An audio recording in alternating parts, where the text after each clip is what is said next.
వెతుక్కుంటూ వెళ్లకు, అవమానపడతావు. ఎదురుచూస్తూ ఉండకు, మోసపోతావు. నిన్ను మాత్రమే నువ్వు నమ్ముకో.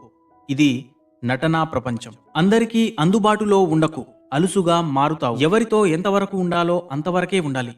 అర్హత లేని వాళ్లకు అతి చనువు ఇవ్వడం ఆత్మాభిమానానికి హానికరం. సులువుగా దొరికేది ఏదైనా సరే దాని విలువ తక్కువగానే ఉంటుంది. కష్టపడి సాధించుకున్న దానికే విలువ ఎక్కువ. అది బంధమైనా, బాధ్యతైనా, డబ్బైనా. అవసరం వరకే ఆలోచన ఉండాలి. ఇది అలవాటు చేసుకుంటే మనసుకు విశ్రాంతి, మనిషికి శాంతి. అడగని వారికి ఇచ్చే సలహా, ఆసక్తి లేని వారికి నేర్పే విద్య, స్వార్థపరులకు చేసే సాయం సముద్రం మీద కురిసే వాన లాంటిది.